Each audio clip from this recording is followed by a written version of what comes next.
નમસ્કાર ખેડૂત મિત્રો, હું એક તુરિયાના પ્લોટમાં બેઠો છું. તુરિયાના પ્લોટમાં ચોમાસામાં કઈ કઈ મુશ્કેલીઓ આપની સામે આવી શકે અને એના શું ઉપાયો હોઈ શકે એ આપણી સાથે છે અરવિંદભાઈ કાગડા. નમસ્કાર અરવિંદભાઈ. નમસ્કાર અરવિંદભાઈ, મૂળની અંદર કેવા પ્રોબ્લેમ હોય અને એના શું સોલ્યુશન હોય એની વિશે થોડી માહિતી આપજો. આપ જોઈ શકો અત્યારે આ તુરિયાનું મૂળ છે, વેલાનું મૂળ કાપેલું છે. એમાં ચોખ્ખો આપણે નેમિટોડ જોઈ શકીએ છીએ. મૂળમાં ખૂબ જ પ્રમાણમાં નેમિટોડ લાગેલો છે. જેના ઉપાયો આપણે કરતા ન હોઈએ, એના ઉપાયો નહીં કરવાના હિસાબે પ્લોટ પીળો પડી જાય, માલ નહીં લાગવો અને આપણે ઘણી બધી નુકસાની ભોગવવી પડે છે. નેમિટોડ કઈ દેખાડી શકશો કઈ જગ્યાએ? હા, આમાં છે ને નેમિટોડની ગાંઠ જો, આ નેમિટોડની ગાંઠ છે, અહીંયા નેમિટોડ છે, આ બી નેમિટોડ છે, આ નેમિટોડ છે. હા, આ નેમિટોડ છે.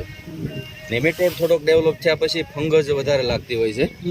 ફંગસ લાગવાના હિસાબે વેલો ઉપરથી નષ્ટ થઈ જાય અને આપણે ઘણી બધી નુકસાનીનો સામનો કરવો પડે છે. ચાલ, આ અત્યારે ફંગસ છે. હા, નેમિટોડ ને ફંગસ સાથે લાગેલું છે.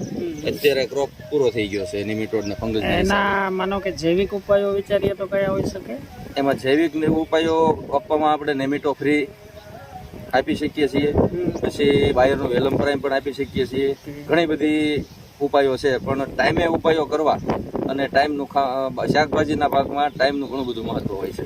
તો ટાઈમે આપણે ટ્રીટમેન્ટ કરવી અને ટાઈમે આપણે જે કાંઈ રોગ આવે છે એની ઓળખ મેળવવી એ ખૂબ જરૂરી છે. એનું જે ડ્રિન્ચિંગ કે ડ્રીપ દ્વારા કે સ્પ્રે દ્વારા? હા, જો વેલમ પ્રાઇમ આપવું હોય તો ડ્રેન્ચિંગથી ખૂબ સારું રિઝલ્ટ મળે છે અને નેમિટો ફ્રી આપો તો ડ્રીપથી ખૂબ સારું રિઝલ્ટ મળે છે. નેમિટો ફ્રી રેગ્યુલર તમે મહિના દિવસે કોઈ પણ શાકભાજીના પ્લોટમાં આપો તો નેમિટોડ લાગવાના કોઈ પણ પ્રશ્ન રહેતા નથી.